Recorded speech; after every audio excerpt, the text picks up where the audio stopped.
बिहार के बख्तियारपुर के एक छोटे से गांव में एक साधारण से परिवार में जन्मा एक लड़का जो इंजीनियर बनने चला था, लेकिन उसकी किस्मत ने उसे नेता बना दिया।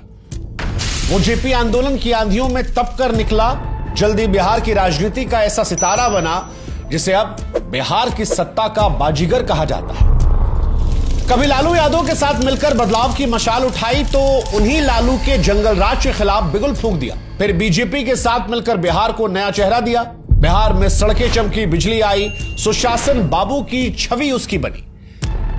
लेकिन उस शख्स की असली ताकत सिर्फ विकास नहीं, उसकी चालाकी भी रही।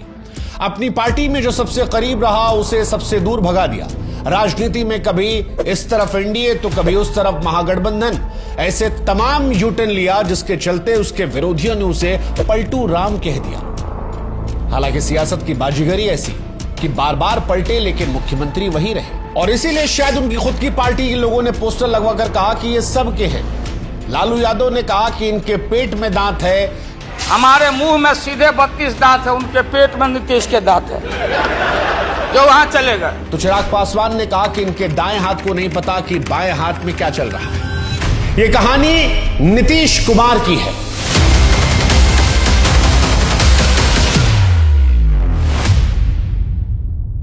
नीतीश कुमार की कहानी विकास की है, विश्वासघात की है, सपनों की है, साजिशों की है। यह कहानी है चालाकी की, चुप्पी की, पलटाव की और पकड़ की, जिसमें कोई दोस्त हमेशा रहा नहीं और कोई दुश्मन स्थायी बना नहीं। मगर इन सब से आगे बढ़कर यह कहानी उस सियासी संतुलन की है जिसने बिहार के गांव से लेकर दिल्ली के गलियारों तक हर किसी को सोचने पर मजबूर कर दिया कि आखिर नीतीश कुमार है किसके, या ये कहिए कौन है बिहार में जो बगैर नीतीश के अकेले सत्ता की कुर्सी को पकड़ सकता है। क्या आप अपने बिजनेस को नेक्स्ट लेवल पर ले जाना चाहते हैं, या उन लोगों से जुड़ना चाहते हैं जो रियल में ग्रोथ कर रहे? अगर हां तो ओडू कम्युनिटी डेज को मिस मत कीजिएगा। यह भारत का सबसे बड़ा टेक और बिजनेस इवेंट है जो 13 और 14 अगस्त को महात्मा मंदिर convention and exhibition centre Gandhinagar Gujarat में हो रहा है। यहां 20,000 से अधिक लोग आएंगे और इसके अलावा 200 से ज्यादा एग्जीबिशन, 200 से ज्यादा सेशन होंगे, और यहां पर आपको मिलेगा ओडू की लीडरशिप, ग्लोबल एक्सपर्ट और टॉप बिजनेस लीडर्स से मिलने का मौका। और हां, इसके बाद एक शानदार आफ्टर पार्टी भी है।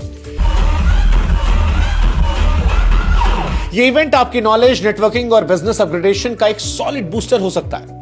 ओडू एक all in one business management software है जिसमें 45+ ऐप जैसे कि CRM, HR, accounting, sales, marketing और बहुत कुछ है। तो ये ओडू जैसे प्लेटफॉर्म को समझने और इंडस्ट्री के लीडर से जुड़ने का एक शानदार मौका है। इस इवेंट में टॉप इन्फ्लुएंसर, फाउंडर और इनोवेटर्स आने वाले हैं। अगर आप भी लाइफ में ग्रोथ चाहते हैं तो अभी रजिस्टर करें, लिंक डिस्क्रिप्शन में दिया है। पहला ऐप लाइफ टाइम फ्री और सिर्फ 580 रुपए महीने में मिलते हैं सारे ओडू ऐप्स, अनलिमिटेड कस्टमर सपोर्ट और होस्टिंग के साथ। लिंक डिस्क्रिप्शन में दिया है, जल्दी से रजिस्टर करें इंडिया के सबसे बड़े बिजनेस और टेक्नोलॉजी इवेंट के लिए, ओडू कम्युनिटी डेज 2025। अब शुरू करते हैं शुरू से नीतीश कुमार की कहानी को।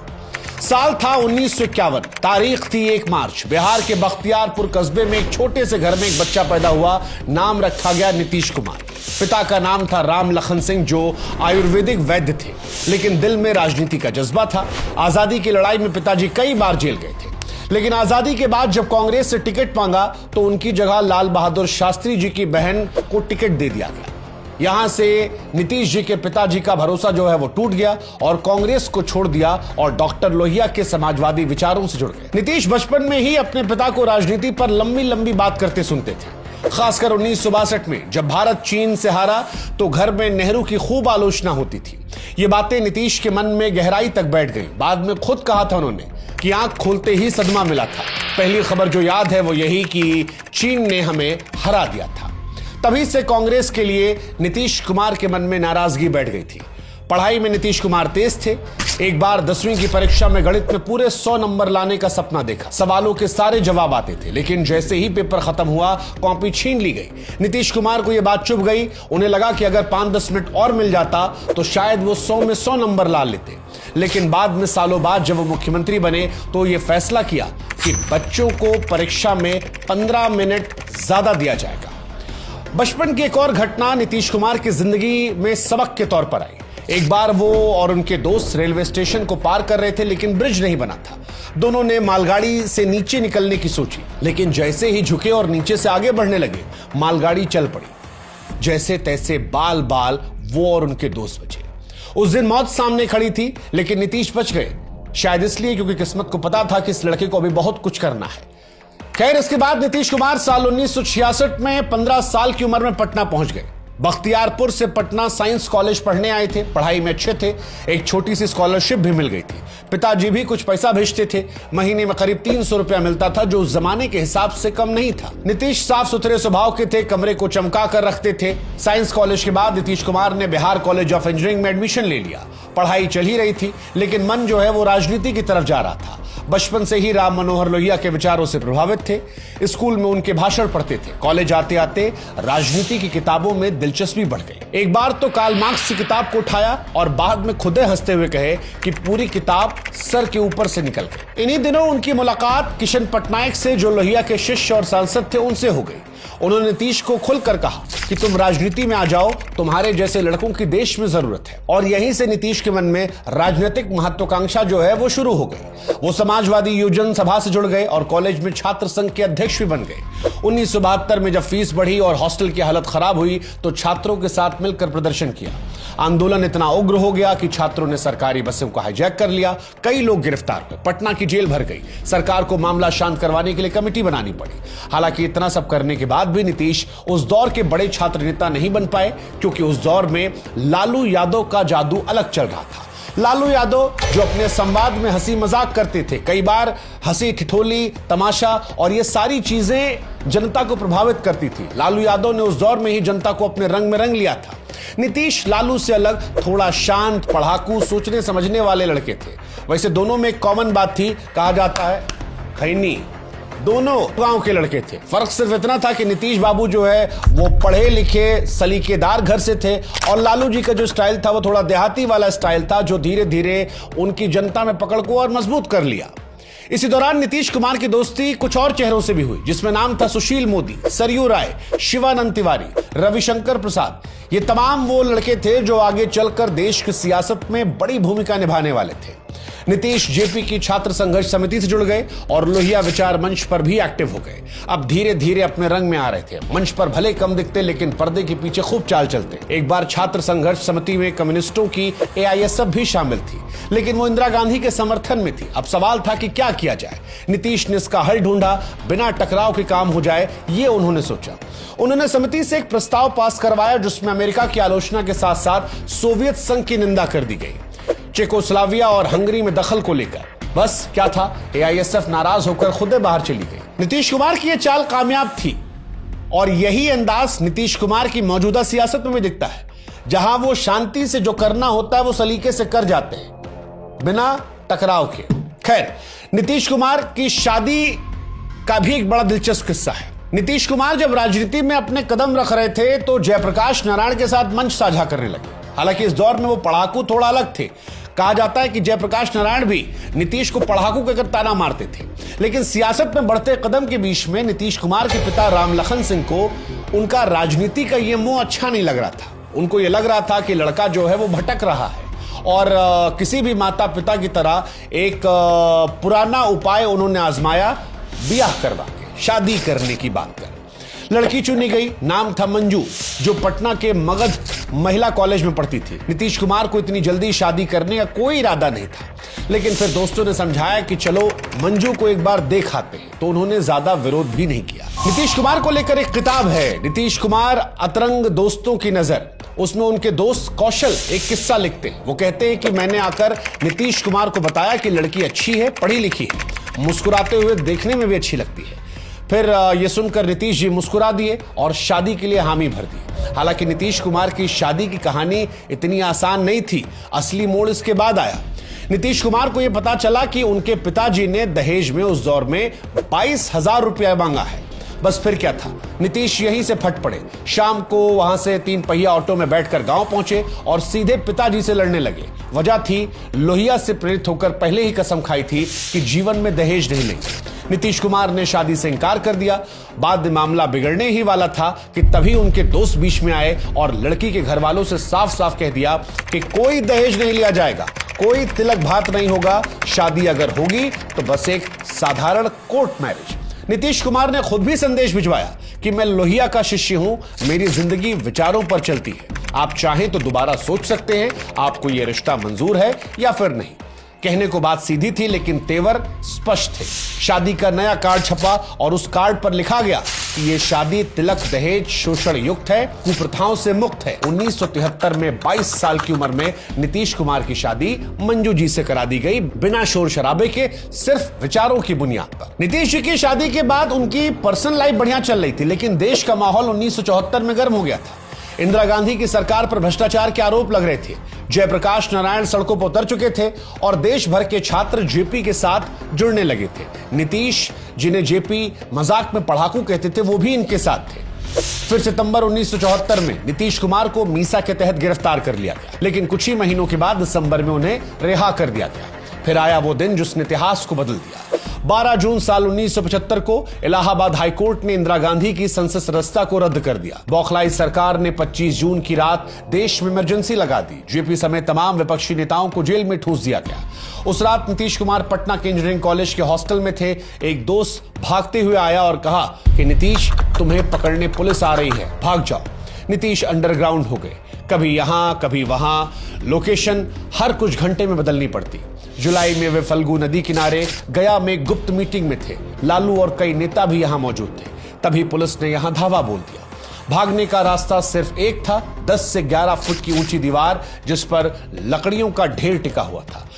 नीतीश को वैसे तो ऊंचाई से डर लगता था, लेकिन उस दिन डर का मतलब गिरफ्तारी या कुछ और भी बुरा, और इसीलिए लालू और नीतीश दीवार पर चढ़े और दूसरी तरफ रेतीली फल्गु नदी में छलांग लगा दी। उनके साथ 50 साल के रामसुंदर दास भी कूद पड़े। लालू थककर जमीन पर गिर पड़े। नीतीश की सोने की अंगूठी वहीं कहीं खो गई, लेकिन जान वो बच गई। करीब 10 से 11 महीने नीतीश कुमार अंडरग्राउंड रहे। फिर कुछ घंटे कहीं जाते ठहरते तो पुलिस को भनक लग जाती। इसके बाद साल 1976 की गर्मियों में एक मीटिंग थी भोजपुर जिले में नेता राम इकबाल सिंह के यहाँ। मीटिंग गांव के बाहर होनी थी। अलर्ट रहने की जिम्मेदारी नीतीश के दोस्त को दी गई, लेकिन उसी वक्त दोस्त के बेटा बीमार पड़ गया और दूसरा व्यक्ति लग गया जिसने लापरवाही की। पुलिस को खबर मिली। जैसे ही मीटिंग चली, पुलिस पहुंची और एक सिपाही ने नीतीश कुमार की कनपटी पर बंदूक रख दी। पुलिस वाला खुद घबराया था। इलाका उस दौर में इमरजेंसी विरोधियों का था, कुछ भी हो सकता था। लेकिन तब नीतीश ने धीरे से उसकी बंदूक हटाई और बड़े प्यार से कहा कि सुनो, इसकी जरूरत नहीं है, जहां मर्जी वहां ले चलो। नीतीश कुमार गिरफ्तार हो गए। पहले उन्हें बक्सर जेल ले जाया गया, लेकिन वहां पर उनकी लोकप्रियता कुछ लोगों को खटकने लगी। फिर फैसला हुआ कि भागलपुर सेंट्रल जेल ले जाया जाए। अब एक बड़ा दिलचस्प किस्सा यहां पर है। जब नीतीश कुमार को भागलपुर ले जाया जा रहा था, तब ट्रेन पटना पर रुकी। बारिश हो रही थी। अगली ट्रेन जो है वो सुबह की थी। इसके बाद नीतीश कुमार पुलिस से कहते हैं कि सुनो, मेरे ससुराल यहीं पर है, ऐसा करते हैं कि चलते हैं, वहीं रात गुजार लेते हैं। पुलिस वाला भी सोचा कि भला आदमी है, जो खुद गिरफ्तार हुआ है, भागेगा तो नहीं, इसके साथ चले चलते हैं। पुलिस वाला और नीतीश कुमार रिक्शे में बैठे, पानी में घुटनों तक डूबते हुए नीतीश को लेकर पुलिस ससुराल पहुंची। ससुराल जब वो पहुंचे तो उनको देखकर घर वाले खुश भी थे और दुखी भी, क्योंकि पत्नी मंजू वही थी। उनकी आंखों में खुशी के भी आंसू थे, दुख के भी। खुशी इस बात की कि पति दिखाई पड़ रहा है, दुख इस बात का कि पुलिस वाला लेकर आया और सवेरे जेल जाएंगे। खैर, खाने पीने की व्यवस्था हुई। एक रात घर में और फिर अगली सुबह जेल की ओर रवानगी हो गई। लेकिन नीतीश कुमार टूटे नहीं। इमरजेंसी में 9 महीने जेल काटने के बाद जब देश में लोकतंत्र लौटा तो नीतीश भी वापस मैदान में कूद पड़े। 1977 नालंदा के हरनौत विधानसभा सीट से जनता पार्टी का टिकट पर चुनाव लड़ा। सामने थे पुराने समाजवादी नेता भोला प्रसाद सिंह। नीतीश कुमार ने चुनाव दमखम से लड़ा, लेकिन 5,895 वोटों से हार गए। इसके बाद साल 1980 में भी कोशिश की, पार्टी बदल ली थी। इस बार वो चरण सिंह की पार्टी जनता दल सेकुलर के उम्मीदवार थे, लेकिन किस्मत ने फिर धोखा दिया। एक बार फिर निर्दलीय उम्मीदवार अरुण कुमार सिंह ने 5,060 वोटों से हरा दिया। 2 बार लगातार हार ने नीतीश कुमार को तोड़ दिया था। पत्रकार संतोष सिंह की किताब रूल्ड और मिसरूल्ड में लिखा है कि नीतीश तब अपने दोस्त मुन्ना सरकार से कहे थे कि भाई ऐसे कैसे चलेगा, अब तो कोई बिजनेस करना पड़ेगा। इसी बीच उन पर 2 व्यक्तिगत चोट भी आई। एक जयप्रकाश नारायण की मौत और इसके 1 महीने बाद ही पिता राम लखन सिंह का निधन। नीतीश कुमार अब पूरी तरह भीतर से टूट चुके थे। इस दौर में वो ठेकेदारी करने का मन बना चुके थे, सरकारी कॉन्ट्रैक्टर बनने का फॉर्म भी भर दिया था। लेकिन उनके दोस्त विजय कृष्ण ने वो आवेदन फाड़ कर फेंक दिया और ये कहा कि तू राजनीति छोड़ने के लिए नहीं बना है, तू राजनीति करने के लिए बना है। और फिर तीसरी बार किस्मत आजमाने का मौका आया। नीतीश अपनी पत्नी मंजू के पास पहुंचे और कहे कि बस एक आखिरी कोशिश करनी है। मंजू उस समय सरकारी स्कूल की टीचर थी। 20,000 रुपए जैसे तैसे जोड़कर अपने पति को दिए। दोस्तों ने भी साथ दिया, चंदा मिला। नीतीश के पास बहुत कुछ नहीं था, लेकिन अब इरादा पक्का था। 1984 के लोकसभा के चुनाव आए, लेकिन उस दौर में नीतीश कुमार ने समझदारी दिखाई। इंदिरा गांधी की हत्या के बाद कांग्रेस को लेकर इस देश में लहर थी और उस लहर में नीतीश कुमार ने चुनाव ना लड़ने का मन बना। कहा कि जितना है वो भी थोड़ी ना हार में बहा दूंगा, इससे बेहतर है कि इंतजार करूं और अगली लड़ाई की तैयारी करूं। इसके बाद साल 1985 में तीसरी बार हरनौत से नीतीश कुमार मैदान में उतरे। पार्टी थी लोकदल और इस बार मुकाबला था कांग्रेस के बृजनंदन प्रसाद सिंह से। इस बार नीतीश कुमार की मेहनत रंग लाई और 21,000 से ज्यादा वोटों से उन्होंने जीत दर्ज की। बिहार की राजनीति ने देखा कि एक हारता हुआ चेहरा अब कैसे मुस्कुराने लगा था। 1987 तक नीतीश बिहार युवा लोकदल के अध्यक्ष बन चुके थे। फिर साल आया 1989 और एक बड़ा मौका मिला। कर्पूरी ठाकुर नहीं रहे और बिहार में विपक्ष के नेता की कुर्सी खाली हो गई थी। नीतीश कुमार ने लालू यादव को उस कुर्सी तक पहुंचाया और यह इसलिए था क्योंकि नीतीश को लग रहा था कि युवा नेताओं का समय आ गया है। फिर उन्होंने राष्ट्रीय राजनीति में छलांग लगाई। 1989 के लोकसभा चुनाव में वे बाढ़ सीट से मैदान पर उतरे और सामने थे पूर्व मुख्यमंत्री राम लखन सिंह यादव। लेकिन इस बार नीतीश पीछे नहीं हटे और 75,000 से ज्यादा वोटों से जीतकर पहली बार संसद पहुंचे। नई सरकार बनी, वीपी सिंह प्रधानमंत्री बनते हैं और नीतीश कुमार को मिलता है कृषि राज्य मंत्री का पद। इसके बाद आता है साल 1990। बिहार में विधानसभा चुनाव होते हैं। वीपी सिंह की जनता दल ने जीत दर्ज की और अब सवाल था कि कौन बनेगा बिहार का अगला मुख्यमंत्री। प्रधानमंत्री वीपी सिंह चाहते थे कि रामसुंदर दास को यह कुर्सी मिले क्योंकि वह अनुभवी नेता थे, दलित भी थे। लेकिन दूसरी तरफ लालू यादव का भी सपना पल रहा था मुख्यमंत्री बनने का और इसी मोड़ पर एक बार फिर सामने आ गए नीतीश कुमार। उन्होंने खुलकर लालू यादव का साथ दिया। कहा जाता है कि नीतीश चाहते थे कि सत्ता पुराने नेताओं के हाथ नहीं बल्कि नई पीढ़ी के हाथ में। इसी बीच में एक और चाल चली गई। पूर्व प्रधानमंत्री चंद्रशेखर, जो खुद वीपी सिंह से हारने का दर्द भूले नहीं थे, उन्होंने रामसुंदर दास से खिलाफ अपने उम्मीदवार रघुनाथ झा को मैदान में उतार दिया, सिर्फ इसलिए कि वोट कट जाए। जब मुख्यमंत्री पद के लिए वोटिंग हुई तो नतीजे कुछ ऐसे रहे। लालू यादव को मिले 59 वोट, रामसुंदर दास को मिले 56 वोट और रघुनाथ झा को मिले 14 वोट। यानी अगर झा का वोट चंद्रशेखर नहीं काटते तो उस दौर में लालू यादव मुख्यमंत्री नहीं बनते और दास वो जीत जाते। लेकिन यहां पर असली जीत जितनी लालू यादव की थी उतनी ही नीतीश कुमार की भी थी। उन्होंने समय पर फैसला लिया, सही गठजोड़ किया और लालू प्रसाद यादव को मुख्यमंत्री बनवा दिया। 18 मार्च साल 1990 को जब लालू यादव मुख्यमंत्री पद की शपथ ले रहे थे, तब नीतीश कुमार दिल्ली से आकर खुद शामिल हुए। तब भले ही मंच पर लालू थे, लेकिन पर्दे के पीछे से लालू को धक्का देने का जो हाथ था वो नीतीश कुमार का था। और नीतीश भी इस बात को कभी कभी खुद को याद दिलाते हैं। जैसे कि मार्च 2025 में बिहार विधानसभा में जब तेजस्वी यादव सामने थे तो नीतीश कुमार ने कहा कि तुम्हारे पिता को हमने ही मुख्यमंत्री बनवाया था। 2015 के एक इंटरव्यू में भी साफ साफ कहा था कि हमने लालू यादव का समर्थन इसलिए किया क्योंकि वो हमारी पीढ़ी के थे। हमें सत्ता पुराने नेताओं से निकालकर नई पीढ़ी को देनी थी। जब दोस्ती टूटी, गठबंधन ढह गया तो नीतीश और लालू का ब्रेकअप भी हो गया। अब ये ब्रेकअप कैसे हुआ ये भी आपको बताते हैं। नीतीश कुमार ने कभी सोचा नहीं था कि जिस दोस्त को मुख्यमंत्री बनवाया एक दिन उनसे उनका बैर हो जाएगा, लेकिन सियासत की यही खूबसूरती है। 1990 में केंद्र में वीपी सिंह की सरकार गिरी और नीतीश का मंत्री पद चला गया। जब पटना लौटे तो सोचा कि राज्य सरकार तो उनकी अपनी है, एक गेस्ट हाउस मिलेगा ही, लेकिन लालू सरकार ने उन्हें जगह देने से मना कर दिया। नीतीश अपने पुराने दोस्त अरुण कुमार के घर चले गए, मगर लालू ने अरुण का ट्रांसफर करवा दिया और उनका फ्लैट किसी और को दे दिया। नीतीश ने लालू को समझाने की कोशिश की, लेकिन जवाब मिला, हमें गवर्नेंस सिखाओगे, सत्ता वोट बैंक से मिलती है ना कि शासन से। दिल्ली के बिहार भवन में एक मीटिंग में नीतीश और लालू के रिश्ते की कब्र खुद गई। नीतीश लल्लन सिंह समेत कुछ नेताओं के साथ मांगों की लिस्ट लेकर लालू से मिलने पहुंचे थे। मीटिंग कुछ मिनट चली, फिर कहा जाता है उस दौर में झड़प हुई, गाली गलौच और झगड़ा भी हुआ। लालू चिल्लाए, निकल बाहर, पकड़ के बाहर फेंको। नीतीश और उनकी टीम बिना कुछ कहे बाहर निकल गई। बाहर आते ही नीतीश ने अपने साथियों से कहा, अब साथ चल पाना मुश्किल होगा।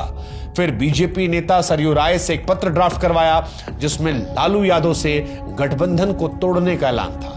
उस चिट्ठी में नीतीश कुमार ने लिखा कि आपसे उम्मीद थी कांग्रेस की तरह भ्रष्ट नहीं होगे, लेकिन आपने सिर्फ अपने लोगों को फायदा पहुंचाने में दिलचस्पी दिखाई। अब आपके साथ रहना व्यर्थ है। शरद यादव को जैसे इस पत्र की भनक लगी, उन्होंने लालू यादव को माफी मांगने के लिए कहा। लालू तैयार हो गए, लेकिन नीतीश कुमार ने मना कर दिया। शरद यादव ने कहा कम से कम पत्र की भाषा नरम कर दो। नीतीश ने उल्टा उसमें और तीखे शब्द जोड़ दिए। ये चिट्ठी फिर गायब हो गई। सालों के बाद पत्रकार श्रीकांत को इसकी एक प्रति मिली, लेकिन आखिरी पन्ना नहीं था। बाद में शिवानंद तिवारी और सरयू राय ने बताया कि उस गायब पन्ने में क्या लिखा था। लिखा था कि इन हालात में आपसे अलग होकर राजनीति करना उचित समझता हूं। 1992 तक नीतीश और लालू के बीच में बातचीत पूरी तरह से बंद हो गई थी। लालू सत्ता के शिखर पर थे और नीतीश राजनीति के अंधेरे में अकेले। लालू ने कैबिनेट में नीतीश की भूमिका को मजाक बनाकर भी कहा कि ये तो क्लर्क है, फाइल पढ़ना, साइन करना, बाबूगिरी वाला काम करना, हमसे भी वही करवाना चाहता है। नीतीश इस दौर में टूटा हुआ महसूस कर रहे थे। वे ना तो साथ रह पा रहे थे और ना ही खुलकर अलग हो पा रहे थे। लेकिन फिर एक मौका मिला वैशाली लोकसभा के उपचुनाव का। यह लालू यादव की साख की लड़ाई थी। नीतीश ने प्रचार तो नहीं किया, लेकिन गैर यादव पिछड़ों को एक संकेत मिल गया कि नीतीश अब लालू के साथ नहीं है और लालू के उम्मीदवार हार गए। अब नीतीश को उम्मीद की एक किरण दिखाई पड़ी। 1993 में नीतीश ने एक नई मांग रखी, मंडल आयोग के तहत मिले आरक्षण में अति पिछड़ों का अलग से कोटा दिया जाए। लालू ने ना सुना, उल्टा अफवाह उड़ा दी कि कुर्मी और कोरी जातियां आरक्षण से बाहर होंगी। गैर यादव पिछड़ी जातियां नाराज हो गई। फरवरी 1994 में पटना के गांधी मैदान में कुर्मी समुदाय की एक बड़ी रैली हुई।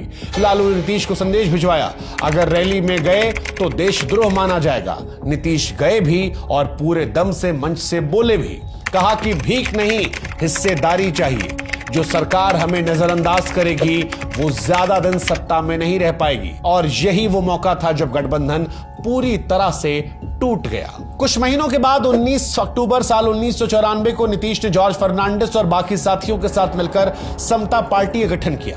पटना में हुई पहली रैली में नारा गूंजा, लालू यादव से बिहार बचाओ। नीतीश कुमार ने भाषण दिया, ये विश्वासघाती सरकार है। लेकिन जब 1995 के विधानसभा चुनाव हुए तो लालू यादव की पार्टी ने बड़ी जीत हासिल की। समता पार्टी को बहुत ही कम वोट मिले और 271 उम्मीदवारों की जमानत जब्त हो गई। नीतीश एक बार फिर से दो राहे पर खड़े थे, जहां पर ना आगे दिख रहा था ना पीछे कोई सहारा। वो दिल्ली लौट गए, लेकिन संसद भी नहीं गए। लालू यादव से सीधी टक्कर लेने वाले नीतीश कुमार को जल्द ही समझ में आ गया था कि बिहार की सत्ता तक पहुंचने का रास्ता अकेले नहीं कटेगा।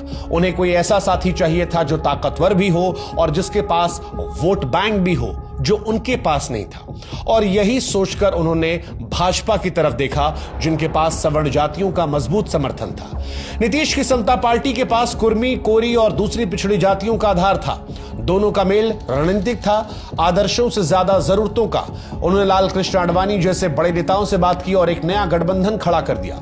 1996 के लोकसभा चुनाव में नीतीश की रणनीति रंग लाई। भाजपा को 18, समता पार्टी को 3 सीटें मिली, जबकि लालू की जनता दल 33 से गिरकर 22 पर आ गई थी। उधर लालू यादव चारा घोटाले में बुरी तरह घिर चुके थे। हजारों करोड़ों के इस घोटाले में फर्जी बिलों के जरिए सुअर, चारा और दवाएं कागजों में घुमाई गई, लेकिन जमीनी हकीकत में कुछ नहीं नजर आया। सीबीआई ने जब लालू को गिरफ्त में लिया तो उन्हें मुख्यमंत्री की कुर्सी भी छोड़नी पड़ी, लेकिन लालू हार मानने वालों में नहीं थे। जेल जाने से पहले एक मास्टर स्ट्रोक खेला और अपनी पत्नी राबड़ी देवी को बिहार का मुख्यमंत्री बना दिया और खुद जेल से सरकार चलाने लगे। हालांकि नीतीश कुमार, जो लालू के विरोधी थे, इसे कैसे बर्दाश्त करते। उन्होंने इस पारिवारिक सरकार को पेटीकोट सरकार कहकर पूरे बिहार में लालू हटाओ रैलियां शुरू कर दी। जनता पर असर पड़ा और साल 1998 के चुनाव में गठबंधन ने 54 में से 29 सीटें जीत ली। लेकिन इस बढ़त के जोश में नीतीश एक बड़ी चूक कर बैठे। उन्होंने केंद्र से राबड़ी को बर्खास्त करने की मांग कर दी। कांग्रेस ने संसद में इस प्रस्ताव को नाकाम कर दिया और राबड़ी दोबारा मुख्यमंत्री बन गए। एक बार फिर लालू ने जेल में रहते हुए नीतीश को राजनीतिक की चौसर पर मात दे दी थी। फिर साल 1999 में वाजपेयी की सरकार गिरी और चुनाव दोबारा होते हैं। इस बार नीतीश और भाजपा का गठबंधन और मजबूत हुआ। 54 में से 42 सीटें जीत ली गई। अब नीतीश को पूरा भरोसा हो चला था कि 2000 के विधानसभा चुनाव में उनकी सरकार बननी तय है। लेकिन लालू यादव ने फिर सबको चौंकाते हुए 124 सीटें हासिल की, जबकि एनडीए सिर्फ 122 सीटों पर अटक गया। सिर्फ 2 सीटें, पर राजनीति में कभी कभी यही 2 कदम सत्ता की सीढ़ी से पार्टियों को नीचे ढकेल देता है। हालांकि नीतीश अभी भी झुकने वाले नहीं थे। उनके पास दिल्ली की ताकत थी। राज्यपाल विनोद पांडे को फोन आया कि मुख्यमंत्री नीतीश कुमार को बनाओ। 3 मार्च 2000 को उन्होंने शपथ ले ली। अब उनके पास बहुमत साबित करने के लिए एक हफ्ता था। निर्दलीय विधायक, जिनमें से कई पर आपराधिक आरोप थे, जैसे कि सूरज भान, रंजन तिवारी, रमा सिंह, ये नीतीश को समर्थन देने के लिए तैयार थे। लेकिन यही वो पल था जब नीतीश के सामने नैतिकता और सत्ता आमने सामने खड़ी थी। वो समर्थन तो चाहते थे, लेकिन दागियों से हाथ मिलाना नहीं चाहते थे। उन्होंने यह जिम्मा भाजपा के नेता कैलाशपति मिश्रा को सौंपा। कहा कि मैं तो नहीं मिलूंगा, तुम जाकर बात कर लो। मिश्रा जेल में जाकर विधायकों से मिले, लेकिन जब वे विधायक समर्थन देने आए तो नीतीश कुमार से बिना पूछे उनके कमरे में घुस गए। नीतीश कुमार जिंदाबाद के नारे लगाने लगे, कैमरे चमके, तस्वीरें खिंच गई और अगले दिन देश के तमाम अखबारों में ये तस्वीरें थीं। नीतीश उन्हीं चेहरों के साथ थे जिनसे वो दूरियां बनाना चाहते थे।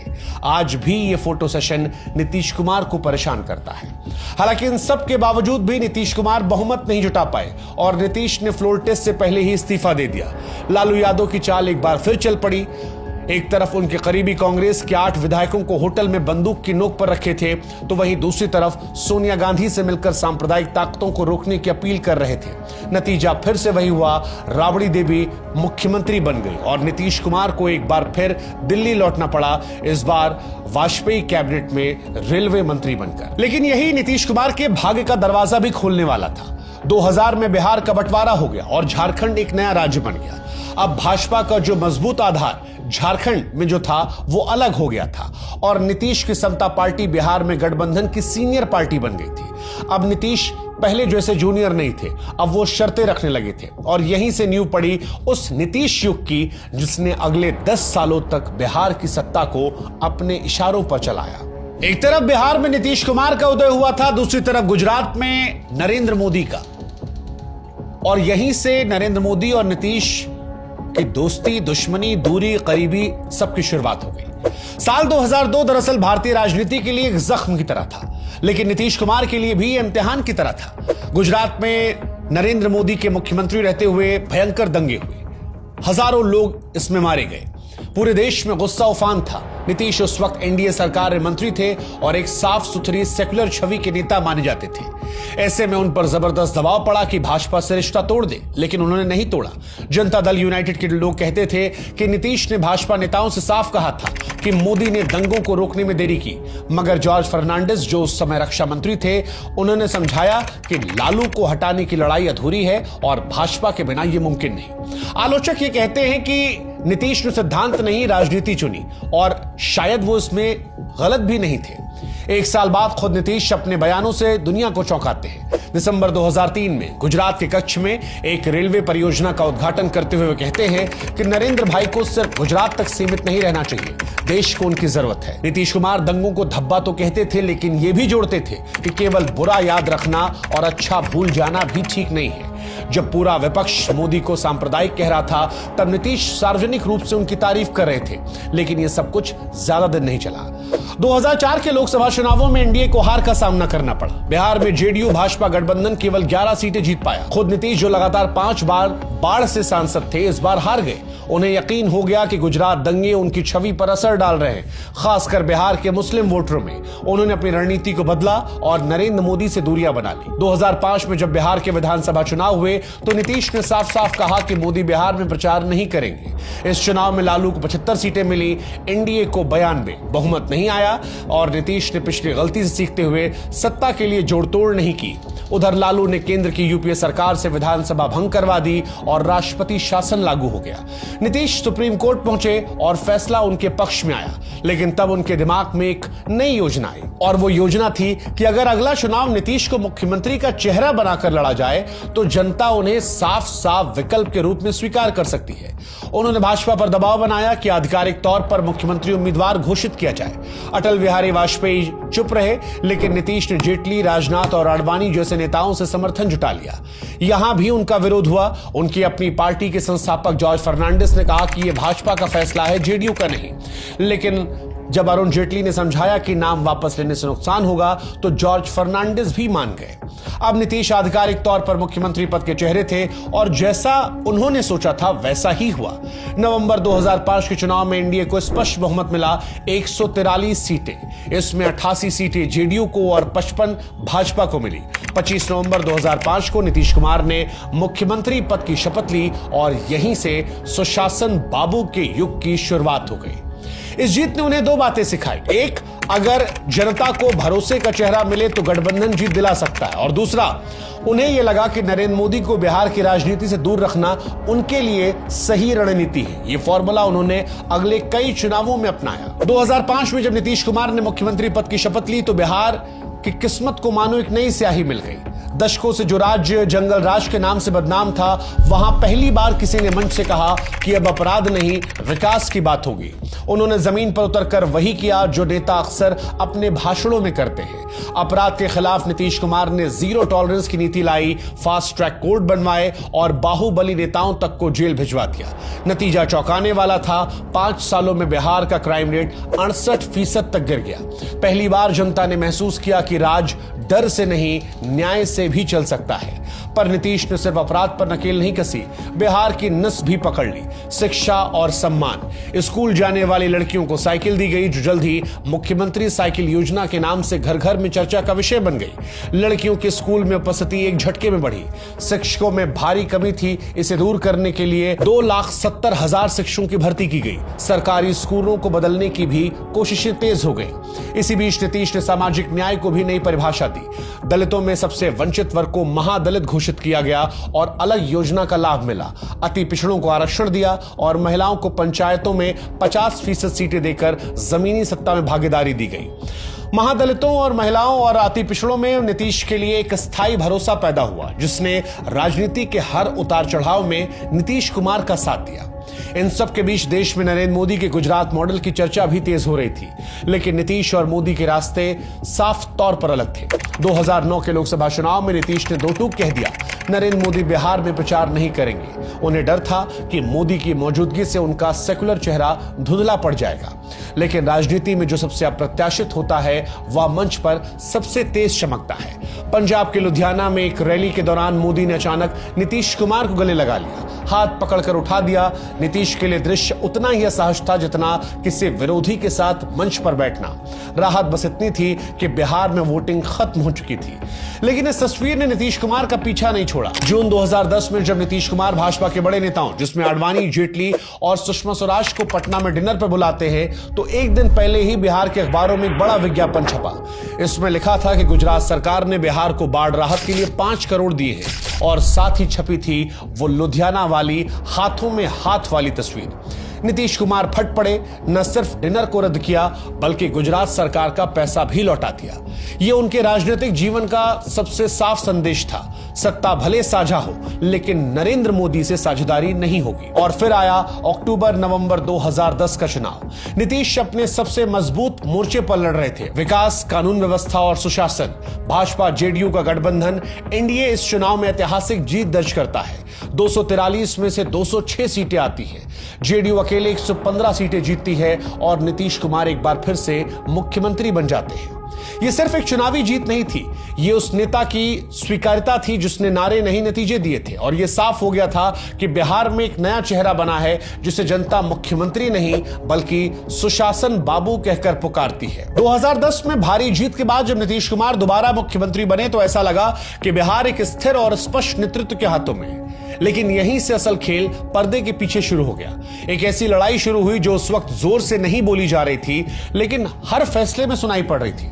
और यह लड़ाई थी दो मुख्यमंत्रियों के बीच की, नीतीश कुमार और नरेंद्र मोदी की। इस टकराव की बुनियाद भी दो थी। पहली, वोट बैंक। नीतीश कुमार ये अच्छे से जानते थे कि उनके पास शासन का बड़ा आधार मुस्लिम और सेकुलर वोटर है, और अगर नरेंद्र मोदी उनके साथ मंच साझा करते हैं तो फिर गुजरात दंगों के आधार पर मुसलमान छिटक सकते हैं। नीतीश अपनी सेकुलर छवि पर कोई दाग नहीं चाहते थे। लेकिन दूसरी वजह थी महत्वाकांक्षा।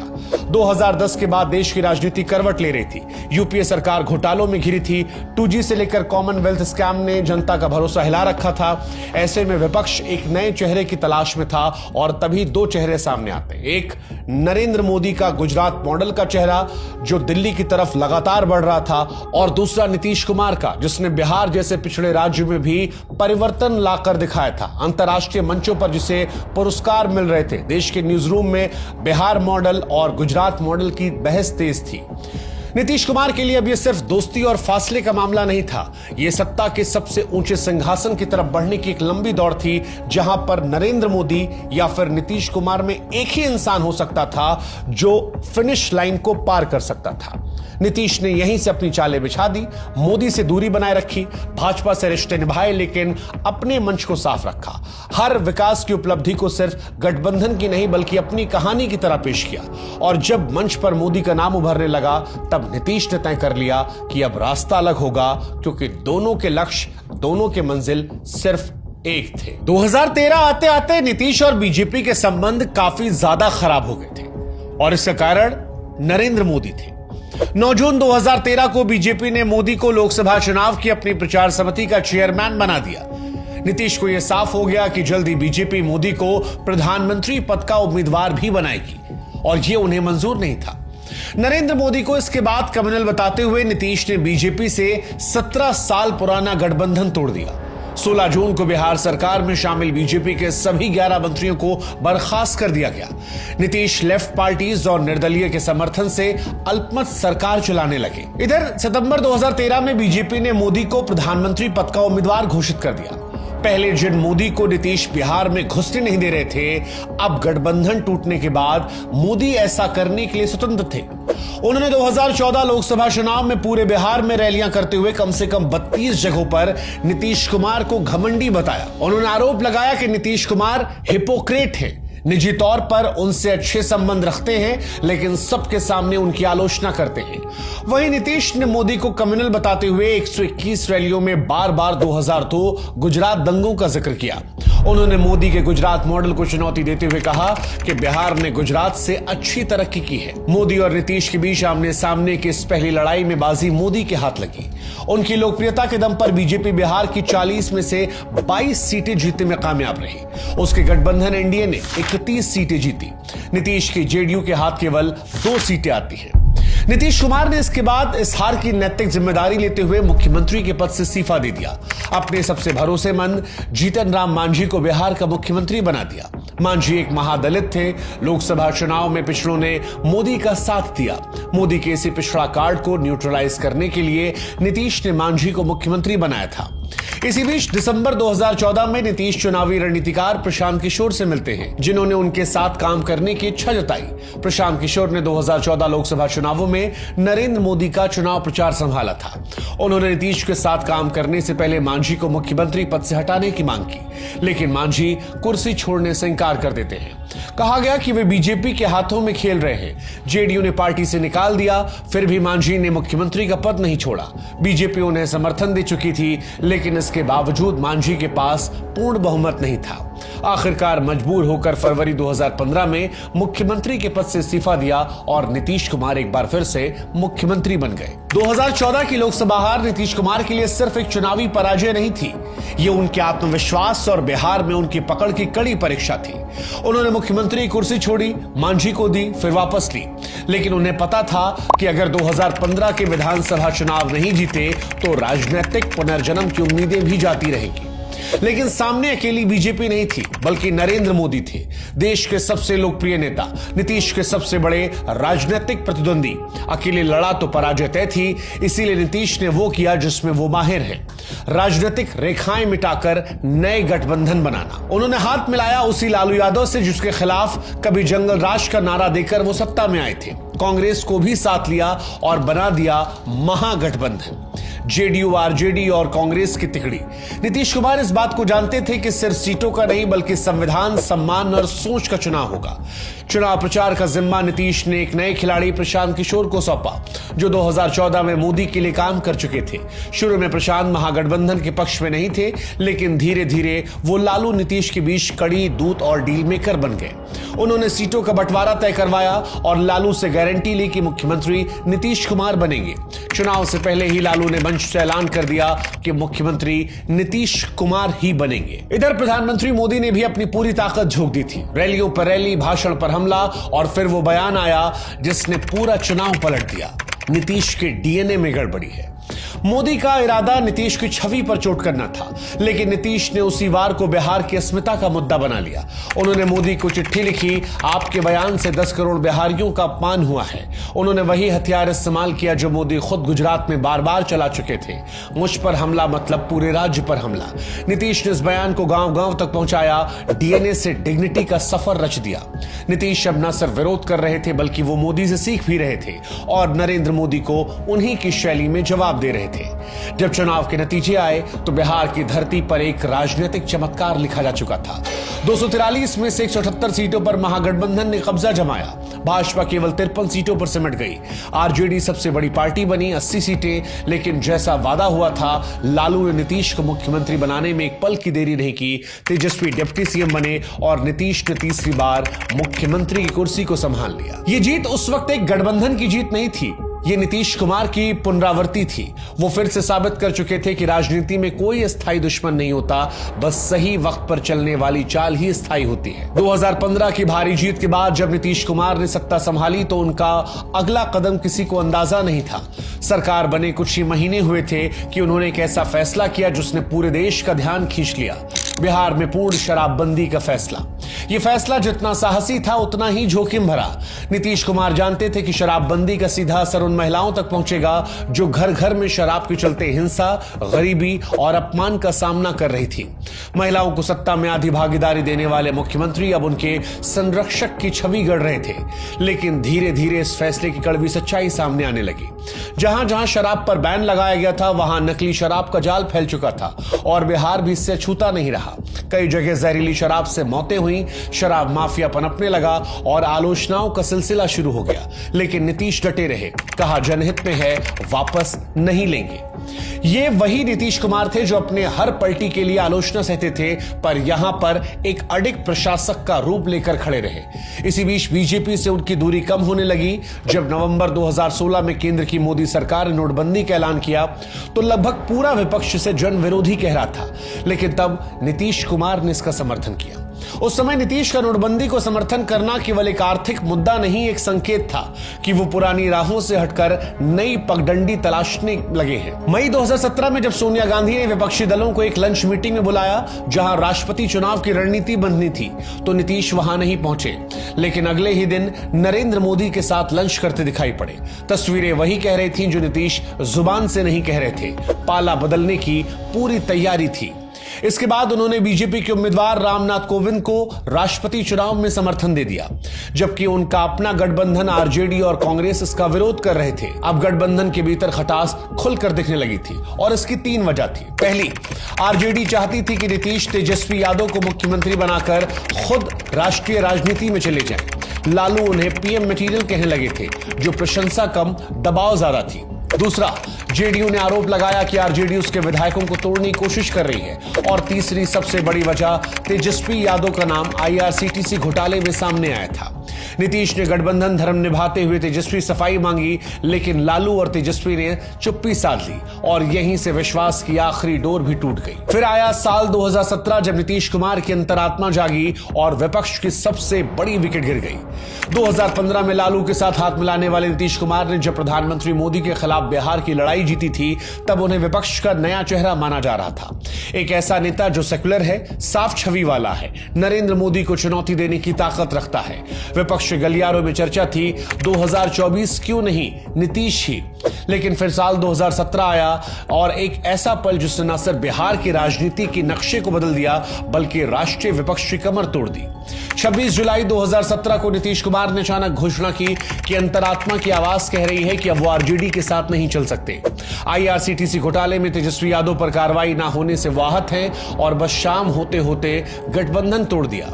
अगले ही दिन भाजपा ने समर्थन दिया और नीतीश ने फिर से मुख्यमंत्री का पद संभाल लिया, इस बार नरेंद्र मोदी के साथ।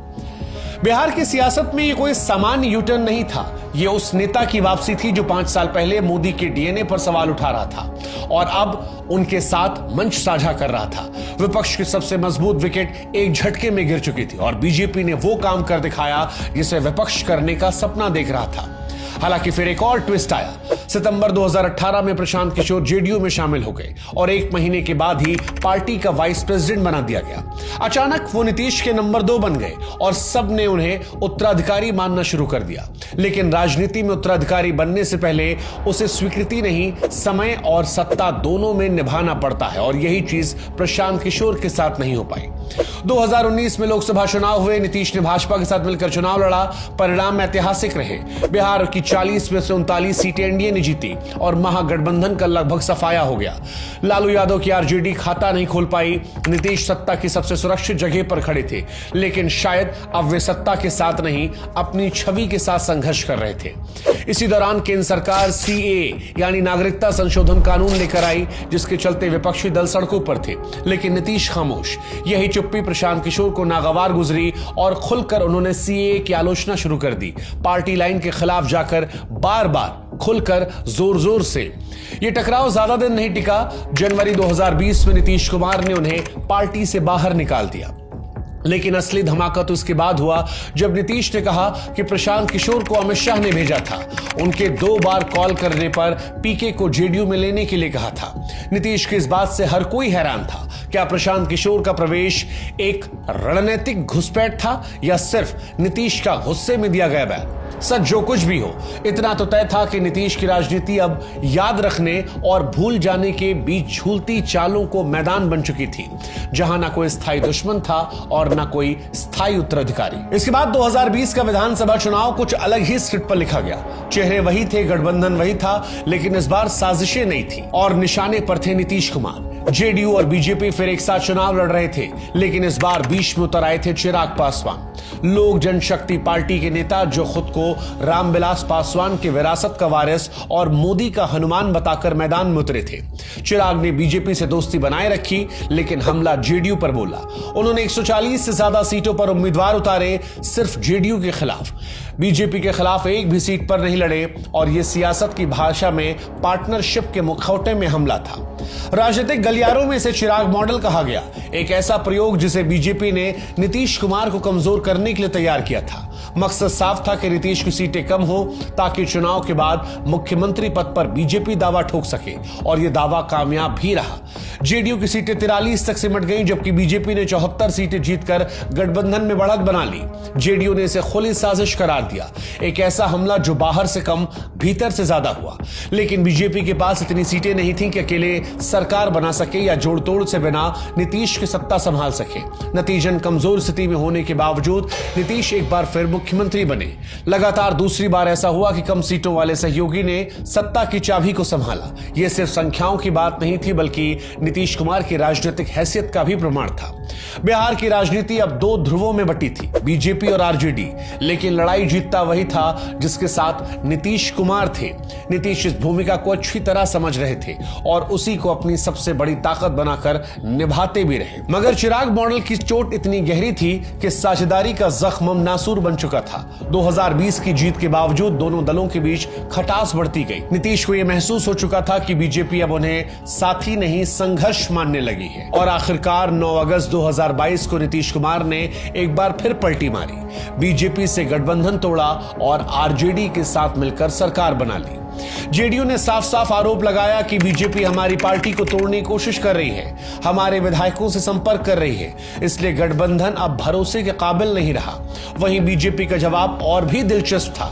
नीतीश फिर एक बार प्रधानमंत्री बनने का सपना देखने लगे हैं। भाजपा ने दावा किया कि आरजेडी और नीतीश के बीच एक डील हुई है, तेजस्वी को मुख्यमंत्री बनवाने की और नीतीश कुमार को 2024 में नरेंद्र मोदी के खिलाफ प्रधानमंत्री पद का चेहरा बनाने की। सच कहें तो यह गठबंधन नहीं, राजनीतिक पुनर्जन्म जैसा था। एक बार फिर नीतीश उसी पाले में थे जहां वे सालों पहले अंतरात्मा की आवाज सुनकर बाहर निकले थे।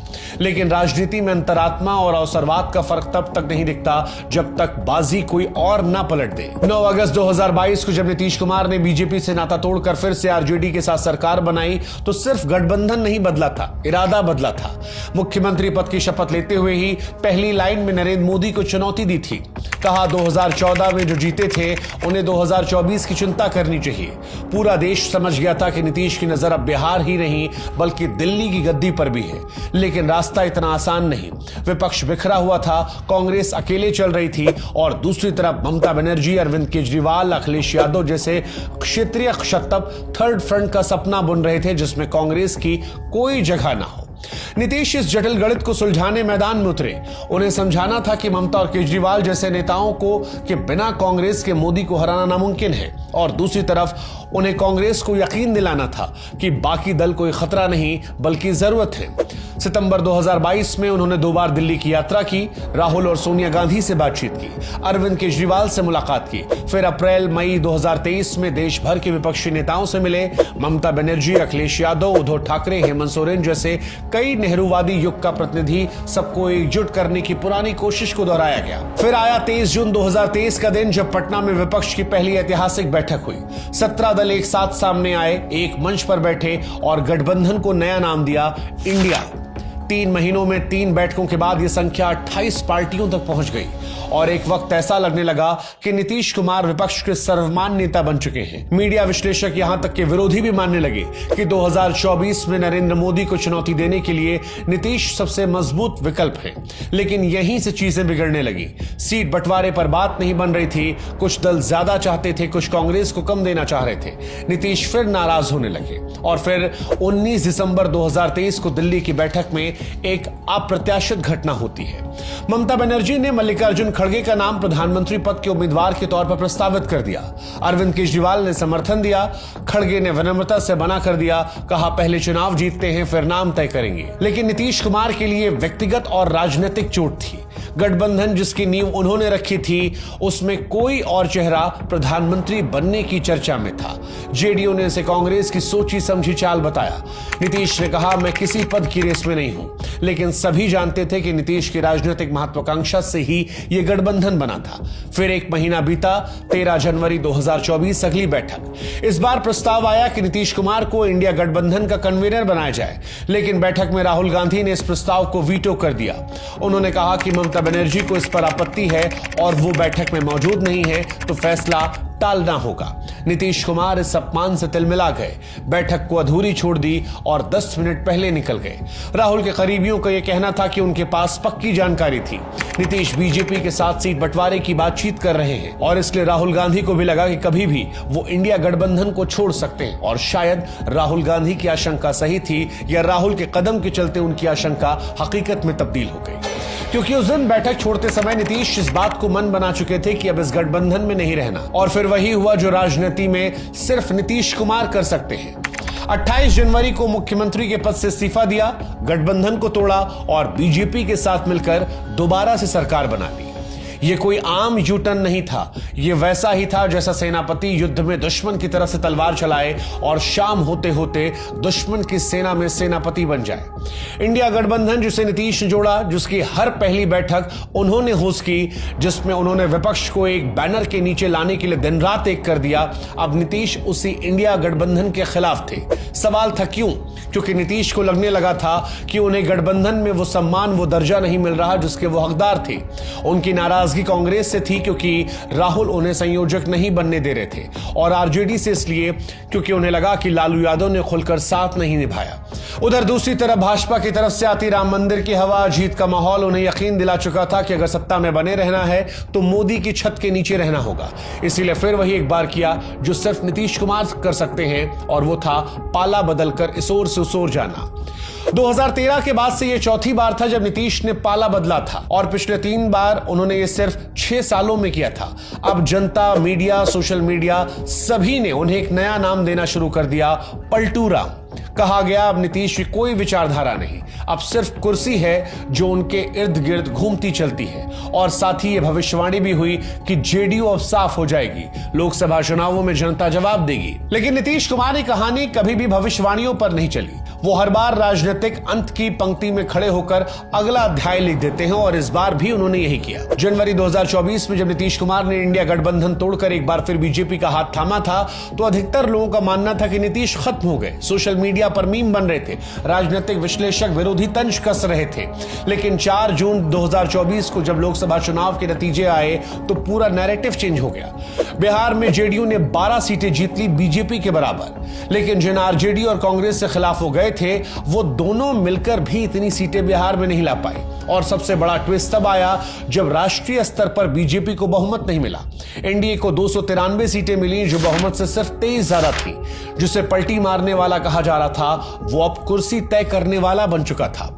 जिसकी राजनीति को अंतहीन पलटियों की थकान मान लिया गया था, वो फिर से सत्ता की धुरी बन गया था। यह दावा हुआ कि इंडिया गठबंधन की ओर से भी उन्हें प्रधानमंत्री बनने का ऑफर दिया गया, लेकिन नीतीश ने इसे इंकार कर दिया।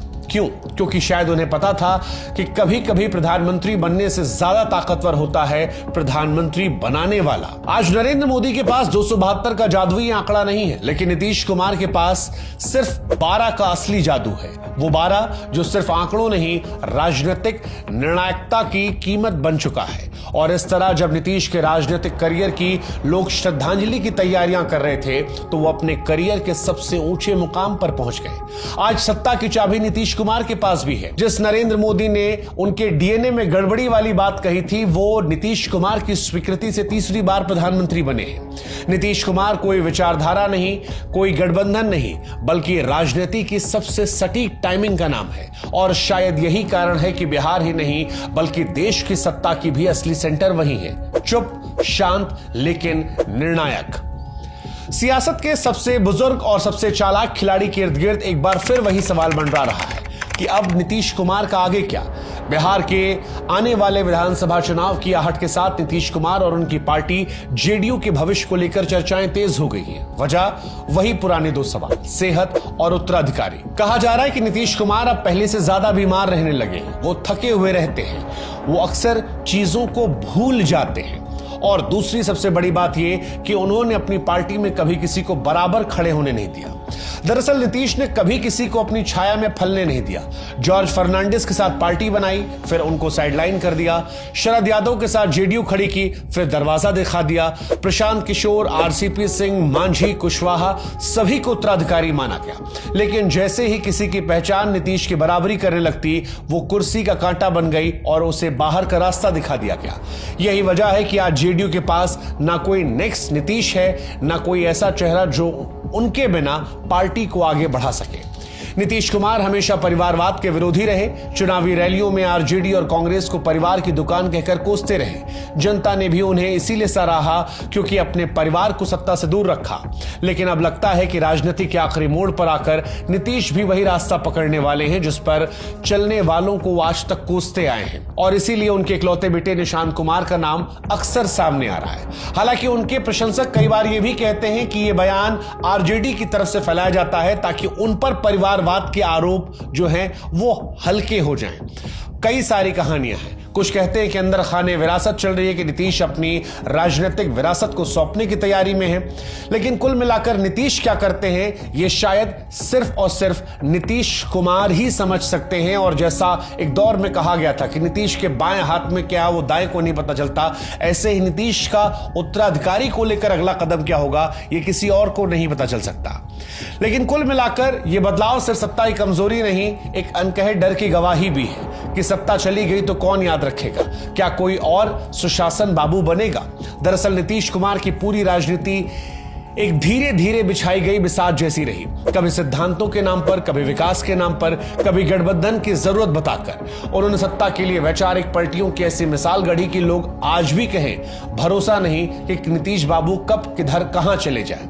लेकिन चलेंगे जरूर और रुकेंगे नहीं। यही उनकी सबसे बड़ी कामयाबी है कि तमाम पलटियों के बावजूद आज भी वो बिहार की गद्दी पर बैठे हैं। नीतीश कुमार सबके हैं, लेकिन कुर्सी पर भी नीतीश कुमार हैं और इसीलिए नीतीश कुमार को खारिज करना आसान नहीं। नीतीश ने बिहार को सड़कों, बिजली, स्कूलों, कानून और सामाजिक न्याय की नई परिभाषा दी। लड़कियों को स्कूल तक लाने के लिए साइकिल बांटी, पंचायत में महिलाओं को आरक्षण दिया, महादलितों, अति पिछड़ों को सत्ता में हिस्सेदारी दी। यही वजह है कि हर पलटी के बावजूद भी एक कोर वोट बैंक हमेशा उनके साथ खड़ा रहा। हालांकि इन सब से तर उनका एक दूसरा चेहरा भी है जो बार बार गठबंधन पलटने, वैचारिक उलटफेर और सत्ता से चिपके रहने की भूख है और जिसके चलते उनकी क्रेडिबिलिटी कमजोर हो जाती है। वो नेता जो नरेंद्र मोदी का विरोध करते हुए इंडिया गठबंधन का चेहरा बने, अब उसी मोदी सरकार में खासम खास रहे। तो यह सवाल उठता है कि क्या नीतीश की कोई विचारधारा है या कुर्सी से जुड़े रहना ही उनकी नजर में असली सियासत का नजरिया है। खैर, इतिहास उन्हें किस रूप में याद रखेगा, यह देखने वाली बात है। क्या नीतीश कुमार एक ऐसे नेता के तौर पर जाने जाएंगे जिसने बिहार को बदलने की हिम्मत दिखाई, या फिर वो चतुर सियासतदान जिसने कुर्सी बचाने के लिए सिद्धांतों से भी समझौता कर दिया? शायद जवाब अभी नहीं आया है, क्योंकि नीतीश का आखिरी अध्याय अभी आना बाकी है। और ऐसा भी हो सकता है कि नीतीश कुमार की सबसे बड़ी राजनीतिक चाल अभी तक खेली ही ना गई हो। यही नीतीश कुमार को नीतीश कुमार बनाती है और यही देश के सभी नेताओं से उन्हें अलग कर जाती है। नीतीश कुमार की ये कहानी आपको कैसी लगी, हमें जरूर बताइएगा। हमारे साथ व्हाट्सएप पर जुड़ेगा और अगर किसी और शख्स की कहानी को आप सुनना चाहते हैं तो कमेंट सेक्शन में उसका नाम जरूर डाल दीजिएगा। फिलहाल आज के लिए इतना ही। जय हिंद, जय भारत, नमस्कार।